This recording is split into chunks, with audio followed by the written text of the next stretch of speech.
Greetings, my friends, and welcome. Hope this day finds you safe, healthy, and happy, and that you are absolutely living your best life and enjoying what you're doing, wherever it is you're doing it, and whatever it is you're doing. Hope you are just making the most of your life. That's what this show is about. It's called Vibrant Living. This is the New Thought Media Network, and I am Ken Ludwig, and this is Vibrant Living. And, we start every show with a reading from Dr. Ernest Holmes and this thing called You, and we will just pop this baby open and we'll see what we get here. We don't get one of those famous quotes, but we do have something I highlighted. Life will be to you what you are to it. Of necessity, there is a divine pattern at the center of everything. This is the Christ in you waiting your recognition. Somehow, you must link your will, your thought, your intellect, your imagination, and your feeling with the divine presence, which is already there. Between this perfection and completion, which already exists, and your intellect, environment, and everyday experience, there is the accumulated experience of your subconscious mind. Wow. That's really a good one. Let's do that again. And I got to have my light on here, and that's unfortunately you can see my highlighting. The highlighting kind of interrupted one of the beginning of a sentence there. I almost couldn't read it. Life will be to you what you are to it. Of necessity, there is a divine pattern at the center of everything. This is the Christ in you, waiting your recognition. Somehow, you must link your will, your thought, your intellect, your imagination, and your feeling with the divine presence, which is already there. Between this perfection and completion, which already exists, and your intellect, environment, and everyday experience, there is the accumulated experience of your subconscious mind. And I think one of the key phrase for me is between this perfection and completion, which already exists, and your intellect, environment, and everyday experience, there is the accumulated experience of your subconscious mind. We talk about the science of mind, and we talk about what we always refer to as the textbook. And in the textbook is the famous teaching symbol that Ernest Holmes used. And the centerpiece of the whole symbol is round. The top piece is consciousness, the mind, and the thought. The second piece is talked about in different ways: spirit, soul, subconscious mind. And the bottom is manifestation, what we get from the interaction, or what I always like to call the coagulation of thought into form. And it all must pass through that centerpiece, which is the subconscious mind. And that is the place where, I don't care what your endeavor is, that's the place where you either get in trouble or get what you're looking for. Because it is in that space, that subconscious mind space, where everything that you're thinking, all the good you're desiring, everything that you want to manifest in the world for yourself, for others, for the good of the planet, for the good of mankind, must pass through all of the thoughts you have ever thought. And in reality, all of the thoughts that have ever been thought that influence your subconscious thought. Everything must pass through that to get the manifestation. And it is in that centerpiece where the work is, where we need to do the cleaning, the scrubbing, the work, do whatever it takes.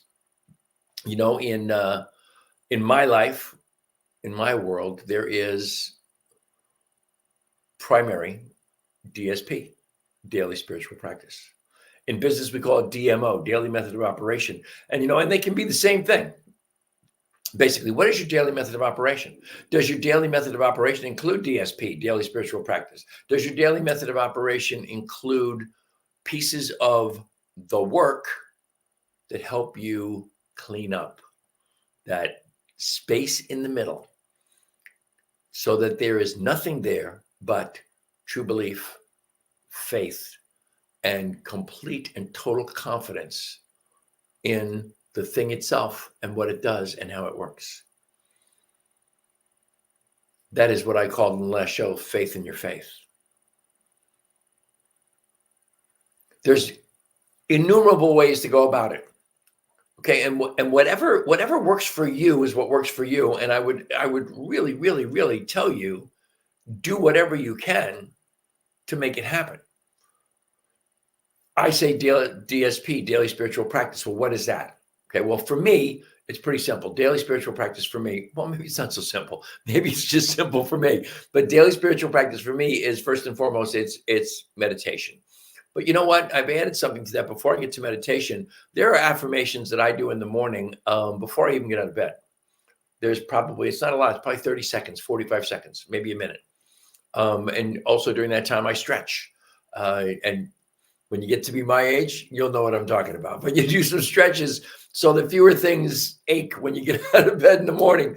So the affirmations and the stretching. But then there's also the meditation. The meditation is really a huge piece of my puzzle in order for me to be able to build up the resilience to deal with the vicissitudes of life. And so I meditate. I've been meditating. I learned in 1978, which means I've been meditating for 45 years now. And there were gaps in there. You know, during the 80s, I was perfecting my my drug addiction and alcoholism, so to speak. So there wasn't a lot of meditation going on there. But I have been a daily meditator pretty much those 45 years, with the exception of some time when I was like scattered about intellectually, physically, morally, spiritually, whatever. There's also, for me, there's reading. And the reading can be, you know, every day. I did this for years and years and years and then stopped. And then I have reignited this, but I read pretty much in my before or after meditation, somewhere in there, depending on how I feel in it every day. Science of Mind 365. I also read the Daily Stoic, which is a book my good friend Larry Whithelm gave me, that is just wisdom from the Stoics, from Marcus Aurelius, Epictetus, and the like. Those people, great wisdom in the Stoics. And then there's also reading other things, reading other books, reading during the day. You know, in business we say leaders are readers, and I think that's true in life. If you're going to be someone of impact in this life, and really, you know, you don't want to be someone of import, you want to be someone of impact in this life, and reading is important. This is a great book if you're a science of mind person, or if you're science of mind curious. This has always been the book. When someone talks to me about their interest in my spiritual life, my religious philosophy, if you will, because I don't really like to refer to the science of mind as a religion, although I think probably as we get more acceptance in the world, I think a lot of people want us to be a religion. Like when we're part of the Parliament of World Religions, it took us a while to be accepted there. I think people want us to be there. But when someone asks me about my religious philosophy, which is the science of mind, this is the book I send them to read this first, this thing called You. I don't send them to the textbook. I remember when I was introduced to the textbook, my girlfriend, the girl that I dated before I met my beloved Lisa 20 years ago, she handed me the textbook in 1999. And I believe her father was studying to be a practitioner. He never finished, but he was studying at the time. And he said to her, you don't just give someone the textbook, the Science Mind textbook, they have to be ready. And she said, he's ready. And I was, and I devoured that book. I read it. I've read it 2.5 times. Or was it 3.5? I don't remember now, but I've used my textbook. I've held up a number of times my original textbook. It was a paperback, and I've retaped the spine on it 3 different times. It's got a gazillion sticky notes, flags sticking out of it, and it's got highlights throughout the whole thing. The highlights are so old they've faded, and some of them you can't even see anymore. I highlighted in yellow, I guess, and they faded away. But I don't ever give that to someone as a starting point for the Science of Mind. I give them this thing called You. And the point is that you should have something that you read on a daily basis that involves personal development. Now, if you love your science fiction or whatever fiction, historical fiction, if you like stories, that's wonderful. That's fabulous. Read them as much as you want, but always include 20 minutes to a half an hour of something on personal development. That's also part of DSP from my perspective. And this is, by the way, the title of today's show was designed to be living your best life. And how do we do that in this world that we're living in, this crazy world that we're living in right now? And this is kind of my model of how I do it. Periodically, I do gratitude lists. Don't do them every day. Used to do them every day. I've gone through different periods where I do them every day. Now I just do them once in a while. I do a little bit more in my meditations. I'm doing more and more and more visualization, getting really clear that in order to really manifest in the lexicon of Joe Dispenza, you would want, in order to really manifest, you have to draw the picture, and you have to be really clear that you see it, you feel it, you taste it, you hear it, you smell it, and you get your emotions involved in what it is going or how it is unfolding in your life. And the biggest emotion in that is gratitude, being grateful for the manifestation. Part of treatment, by the way, the 5 steps of treatment.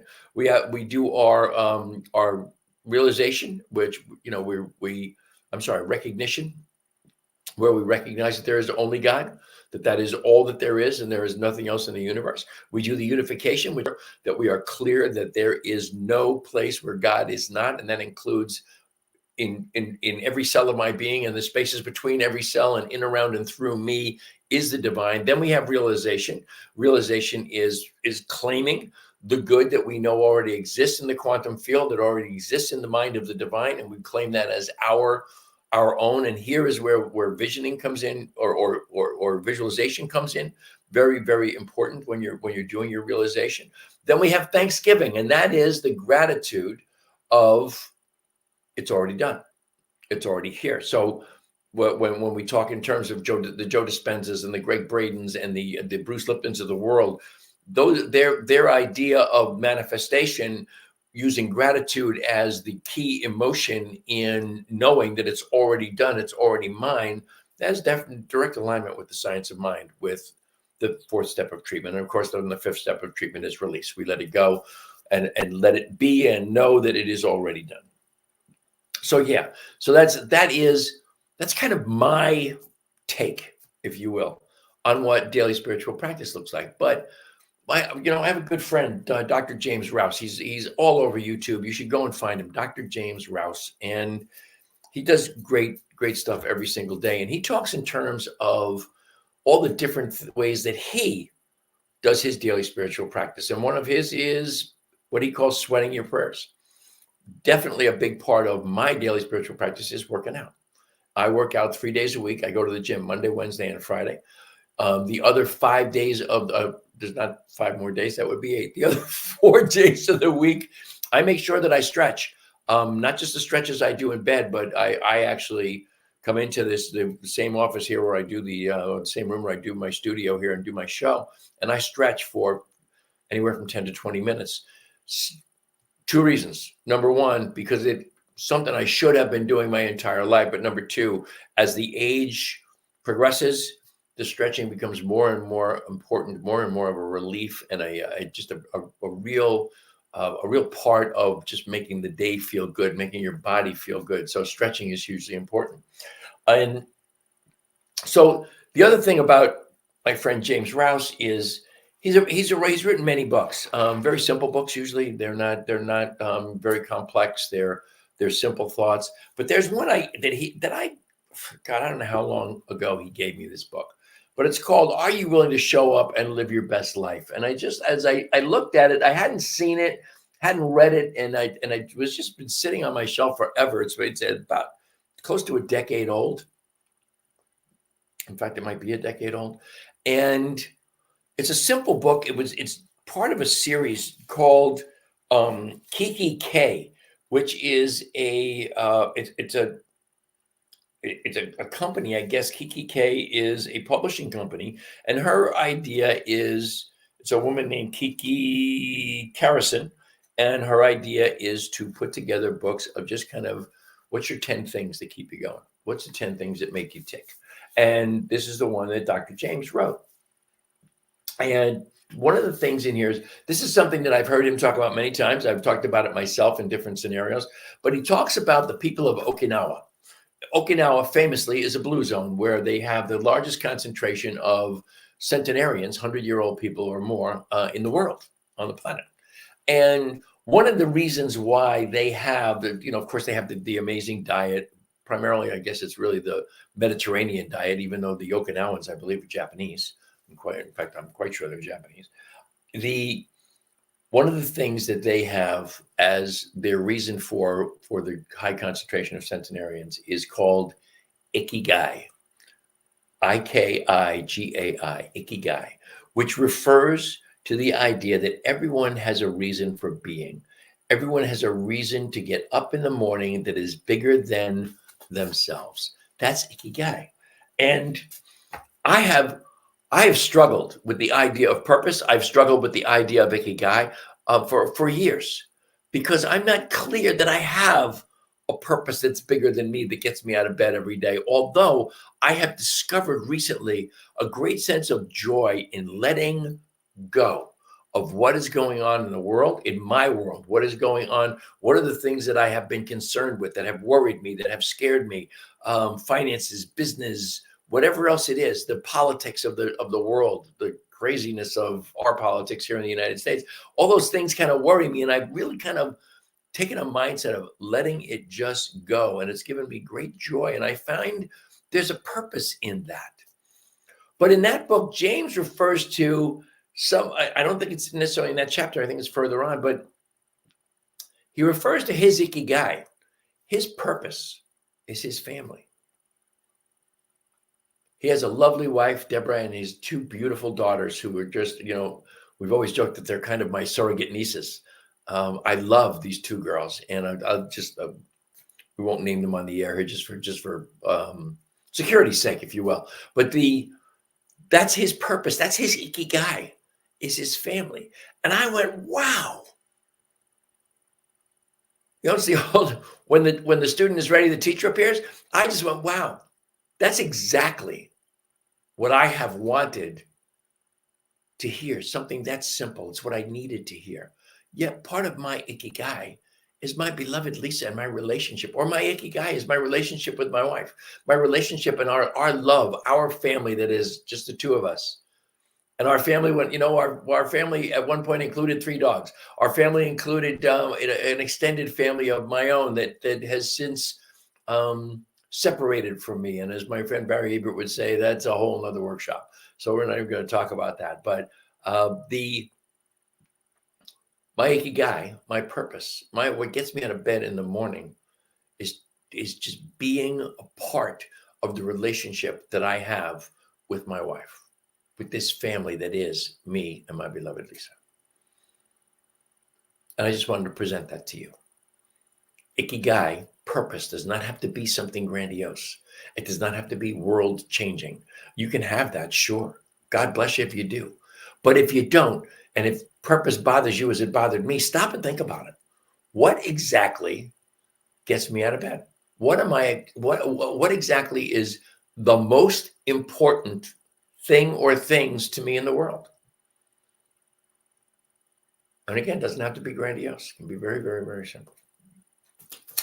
I wanted to go back to 365 Science Mind. I wanted to go back there because I mentioned to you last week, I read, I think, the October 26th or something. And what I wanted to do was go back to October, because I think I told you I put a little note in my book here that just a piece of scrap paper that just said last week of October. And here is from October 31st, from Halloween. Today, I rejoice in all nature, since happiness is the reason for my being, and since the kingdom of heaven is a joyous state of consciousness, and since the kingdom of heaven is here and now, today, I consciously open my whole thought to the influx of the divine harmony. Today, I realize that I am not a stranger on the shores of time, but am an honored guest in the kingdom of good. Today, I enter with joy into my kingdom, into the warmth and color of living. Today, I enter into the peace and the calm and the poise that belong to the kingdom of good, to the kingdom of fulfillment, which is the kingdom of God. Today, I say to myself, behold, the kingdom of God is at hand. This kingdom is in my kingdom. This kingdom is my kingdom. My kingdom is here and now. My host sits beside me, walks with me, gives me wise counsel. My host advises and gently leads me down the corridors of time till all shadows are cast behind, and the golden rays of peace flood my whole being with eternal light. Today, I will recognize the divine in everything. I will realize that the ground upon which my feet tread is holy. The voice of truth will rise from every form in nature, proclaiming the holiness, the wholeness of all that is. Excuse me. The sun will represent the warmth and color of the infinite. Not only will the morning stars sing together, but I will chant my hymn of praise, and with them I will rejoice in all nature. Excuse me, I almost lost my voice there at the end of that.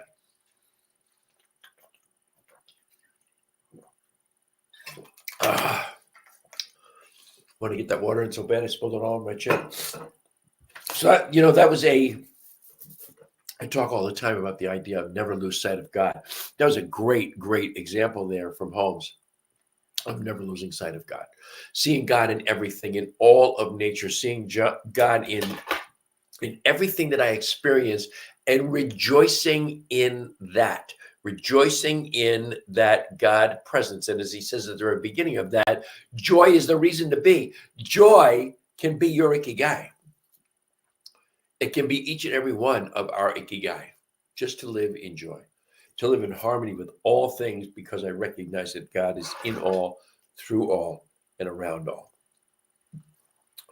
So that's it for me today. That's all I've got for you. I want you to remember that this show is brought to you by HempWorks. HempWorks is one of the many brands under the banner of My Daily Choice.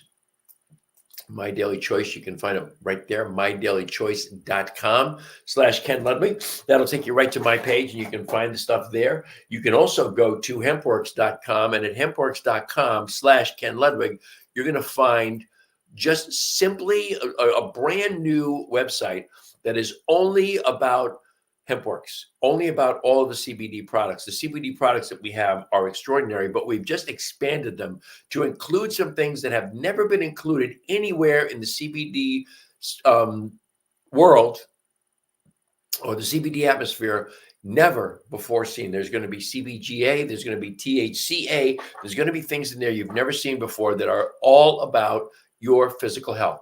I cannot make health claims because I'm not a doctor and I can't tell you what this stuff will cure, but I will tell you this. If you use these products, these new products that are at HempWorks, you will find yourself building up an immunity to innumerable diseases. By the way, there's a new study that is out there on CBD that says CBD and CBG, and I believe it combined, and they call that the right out of my head. But together, they prevent the COVID, the SARS-2 virus, its ability to infect your cells. That's a study. That's a scientific study. So go check it out. You can also find at mydailychoice.com, you can find mantra essential oils, best essential oils, the most potent, the longest lasting you'll find anywhere. Excuse me for a second here, whatever that was that made me cough. Also gave me a little runny nose for a second, and we'll just kind of make that itch go away. Also, of course, I didn't do it today because it's a long story. I'm trying to cut down my liquids for a while because I drink too many liquids. So I didn't have my cup of hemp-infused coffee here today. But this is 5 grams of CBD in every cup, a broad spectrum CBD, by the way, so that undetectable in any kind of a test if you take it. So if you want to get the benefits of CBD in your coffee, this is the way to go about it. It's also got chaga mushroom in there. And if you look up chaga mushroom, you see all the health benefits that chaga has to offer. That most important thing to let you know today is New Thought Media Network is a nonprofit organization. Please go to newthoughtmedia.org. That's ntmedia.org. Click on donate. We will be more than grateful for anything and everything that you bestow upon us. We live and breathe by virtue of your generosity. If you like what we're doing here, if you want to support us in any way, please, in every way, please go ahead and do that. If you want to send me an email, you can find me at teamrocketnow@gmail.com. And you can also find me on my branded Facebook page, Vibrant Aging, which of course goes hand in hand with this show, Vibrant Living. Let's go back to the email address if you want to do that. No, not that one. That one. There you go. So, like I said, that's all I got for you today. That's it for me. And as always, I'm immensely grateful for the extraordinary gift of your time and your attention. I wish you all the love and all the blessings the universe has to offer. I hope you will join me every Thursday at 2 o'clock Mountain, 4 o'clock Eastern Time. Until the next time, my friends, namaste.